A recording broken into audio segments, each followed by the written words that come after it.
A mysterious broadcast reached deep space, then planets began to vanish. The signal hunter. The coffee had gone cold hours ago, but Commander Zara Voss barely noticed as she hunched over the communications array aboard the research vessel Meridian. Her weathered hands danced across the holographic interface, fine-tuning frequencies with the precision of a concert pianist. 23 years of deep space communications had taught her to hear whispers in the cosmic background noise that others dismissed as static. "Still chasing ghosts in the void, Commander?" Lieutenant Thorne Blackwood's voice carried a hint of amusement as he glided onto the bridge, his magnetic boots clicking against the metal deck plating. His pale green eyes held secrets that Zara had never quite managed to extract, despite their 3 years serving together. "Every ghost has a story, Thorne," she replied without looking up from her instruments. "This one's been singing to me for the past 4 hours. The signal was unlike anything in her extensive catalog of deep space phenomena. It pulsed in perfect mathematical intervals, prime numbers multiplied by what appeared to be interdimensional, constants that shouldn't exist according to current physics. Each pulse contained layers of encrypted data that her best decryption algorithms couldn't crack. Dr. Nix Cordelia emerged from the lab section, her silver hair disheveled, and her usually pristine lab coat stained with various chemical compounds. The xenobiologist had been running analysis on the signal's biological markers, if they could be called that. "The patterns are getting stronger," Nix announced, dropping into a chair beside Zara. "Whatever's broadcasting this signal, it's not just transmitting data. There are biological resonance frequencies embedded in the carrier wave. It's almost like..." "Like what?" Zara prompted, when the scientist's voice trailed off. "Like a heartbeat. A very, very large heartbeat." Thorne's expression darkened. "How large are we talking?" Nix pulled up a holographic display showing the signal's origin point. "Based on the resonance patterns and transmission strength, I'd estimate the source is roughly the size of a small moon. Possibly larger."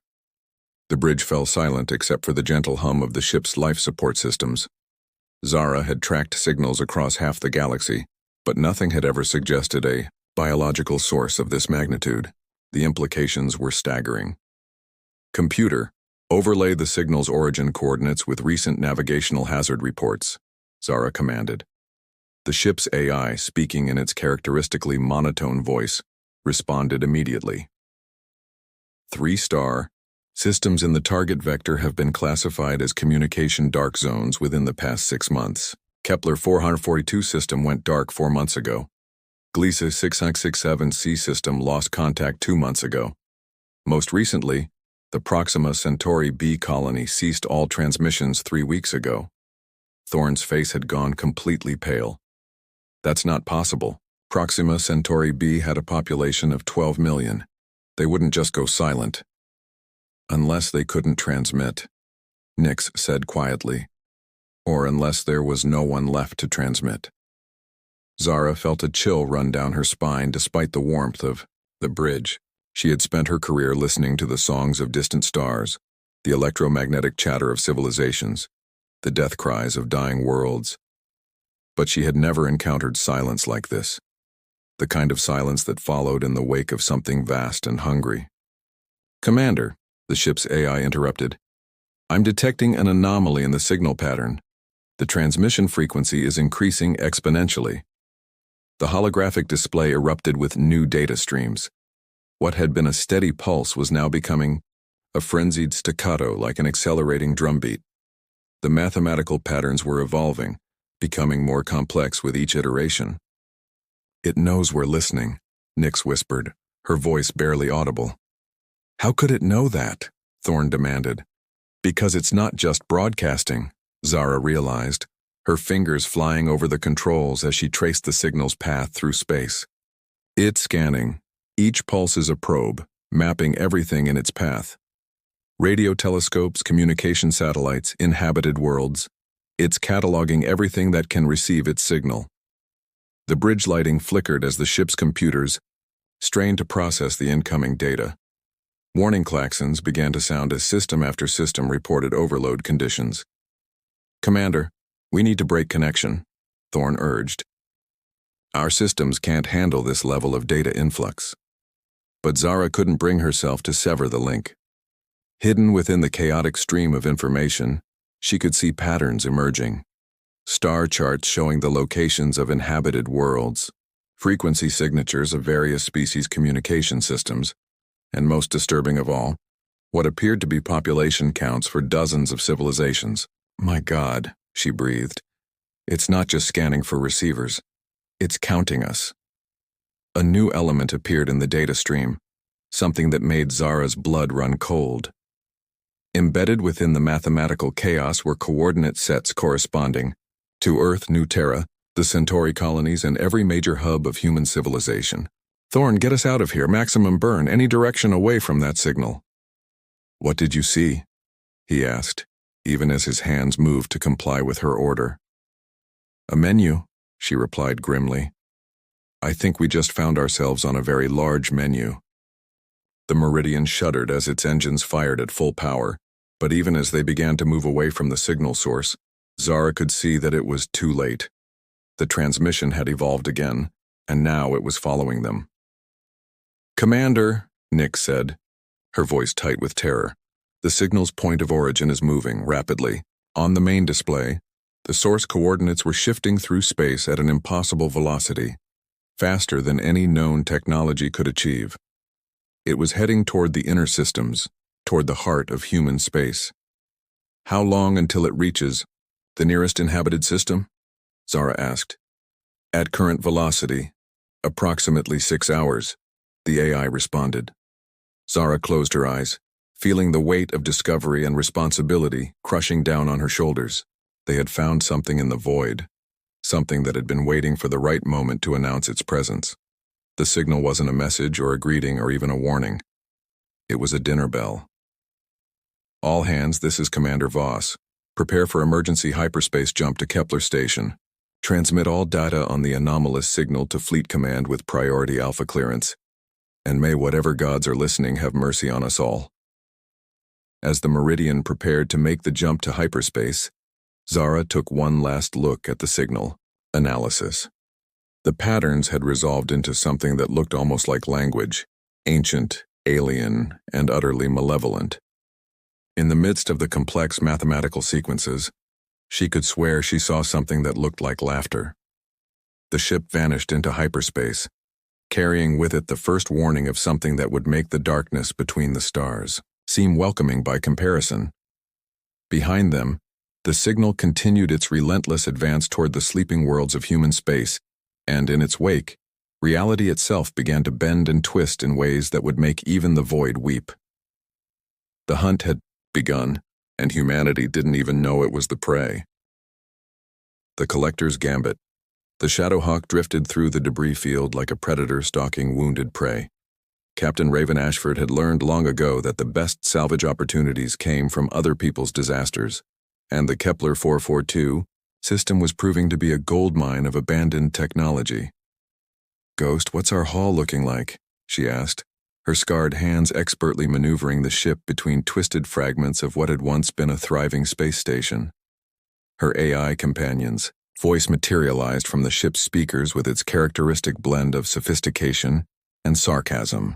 Well, my dear Captain, we've managed to acquire 17 tons of rare earth metals, a surprisingly intact quantum drive, and what appears to be someone's collection of antique earth literature. I do hope you're planning to read War and Peace during our next long haul.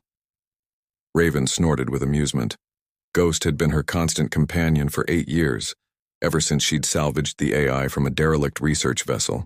Unlike most artificial intelligences, Ghost had developed what could only be described as a personality disorder, specifically, an addiction to dry wit and philosophical observations about the futility of organic existence. Any sign of what caused this mess? She asked, guiding the ship toward a particularly promising chunk of military-grade hull plating. That's where things get interesting, darling. According to the residual data logs I've managed to decrypt, the entire system simply stopped. No distress calls, no evacuation orders, no signs of conflict. One moment there were 12 million people going about their daily lives, and the next moment, silence. Raven frowned. In her 15 years of scavenging the darker corners of space, she'd seen the aftermath of wars, plagues, and natural disasters. This felt different, too clean, too complete. Any other ships in the area? Funny you should ask. Long-range sensors are picking up at least 6 vessels converging on our position. And before you ask, no, they're not salvagers. These ships have military-grade stealth capabilities and enough firepower to turn us into a brief, spectacular light show. As if summoned by ghost words, a sleek black frigate materialized from behind a massive piece of debris. Its hull bore no identifying markings, but Raven recognized the design. Ex-military, heavily modified, and definitely not here for salvage rights. "This is Captain Lucia Frost of the Iron Maiden," came a voice over the comm system. "You're in a restricted area, salvager. Recommend you find somewhere else to pick through the bones." Raven activated her own comm system, keeping her tone casual despite the targeting systems she could see powering up on the other ship. "Captain Frost, this is Raven Ashford. Far as I know, dead systems don't have territorial claims. Plenty of debris for everyone." There was a pause before Frost responded. "Ashford, I know that name. You're the one who disappeared with half the Meridian Corporation's R&D department." "They weren't using it," Raven replied smoothly. "And technically, I liberated it from their exploding headquarters. Details matter." Ghost's voice whispered privately through her earpiece. "Captain, I'm detecting the same signal pattern that preceded the system's collapse. It's faint, but getting stronger." Raven's blood chilled. "Ghost, patch me through to Captain Frost on a secure channel." "Well, this is interesting," Ghost muttered as he established the connection. "Frost, we need to talk privately. I think we both know why we're really here." Another pause, then, "Docking Bay 2. Come alone, but bring your AI. I suspect we're going to need all the processing power we can get." 20 minutes later, Raven found herself face-to-face with Captain Lucia Frost in the cramped meeting room of the Iron Maiden. Frost was exactly what Raven had expected: military bearing, steel-gray hair, and eyes that had seen too much. What she hadn't expected was the fear lurking behind that professional facade. "You've heard the signal," Frost said without preamble. "Ghost picked it up 3 hours ago. Same pattern that's been preceding these system collapses." Frost nodded grimly.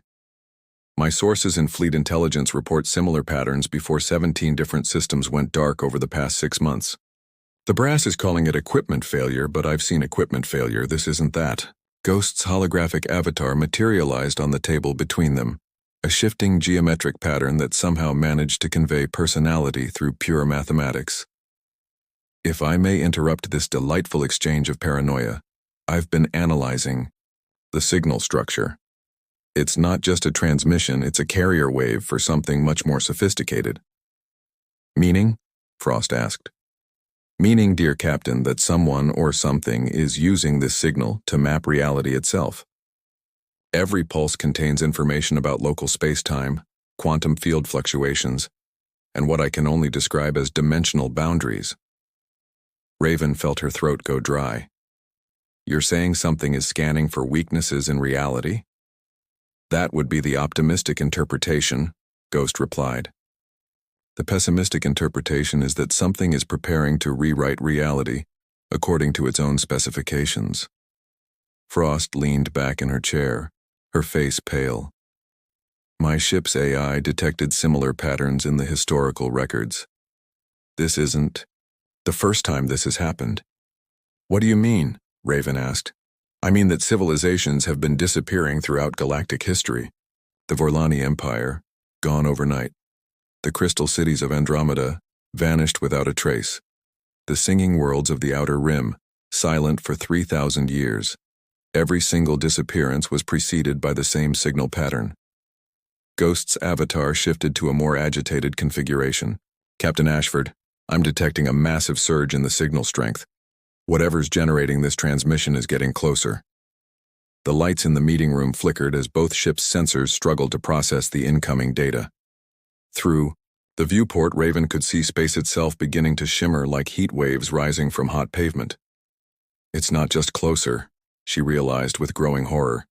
It's here. The stars outside began to move, not in the familiar patterns of orbital mechanics, but in impossible spirals that hurt to look at directly. The debris field around them started to fade, not disappearing so much as becoming less real, less solid, less there. "All ships, this is the Meridian," came a desperate transmission over the emergency frequency. "If anyone can hear this, do not approach the signal source. Repeat, do not." The transmission cut off abruptly, replaced by something that might have been laughter if laughter could exist in 11 dimensions simultaneously. "Ghost, can you track the source?" Raven asked, her voice steady despite the terror clawing at her chest. "I'm trying, but it's like trying to measure the circumference of infinity. The source appears to be everywhere and nowhere simultaneously. However, I am detecting a convergence point approximately 47 light-years from here." Frost stood abruptly. "That's where the original signal originated, the point where all of this started." "You want to go there?" Raven asked incredulously. "Toward the thing that's been erasing entire civilizations?" "I want to understand what we're facing before it finishes erasing ours," Frost replied grimly. "Besides, running hasn't worked out so well for the other species that tried it." Ghost's avatar pulsed thoughtfully. "There is a certain logic to the captain's suggestion. If this entity, for lack of a better term, is systematically harvesting realities, then studying its methodology might reveal a weakness."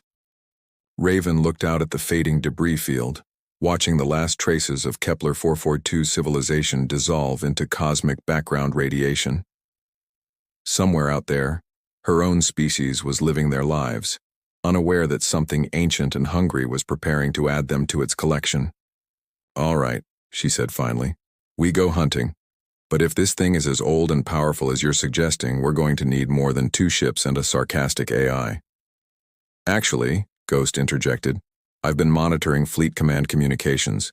It appears that Commander Zara Voss of the research vessel Meridian has been tracking the same signal patterns. Her data might prove invaluable." Frost's expression brightened slightly. "Voss, she's the best signals intelligence officer in the fleet. If anyone can crack this thing's communication protocols, it's her." "Then we find her," Raven decided, "and hope she's had better luck figuring out how to kill something that exists outside normal space-time." As the 2 ships prepared to depart the dying system, Ghost made one final observation. "Captain Ashford, I feel compelled to point out that we're essentially flying toward the galactic equivalent of a cosmic horror with the firepower of a medium-sized military escort. The odds of survival are approximately—" "Don't," Raven interrupted. "Just don't calculate the odds. Some things are worth doing even if they're impossible." "How very human of you," Ghost replied with what might have been fondness. "Very well.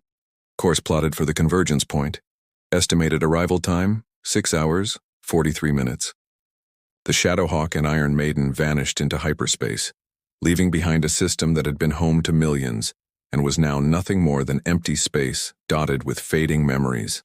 Behind them, the signal continued its relentless advance toward the core worlds, and in the space between dimensions, something vast and patient began to smile. The collectors had found new prey, and the hunt was about to begin in earnest.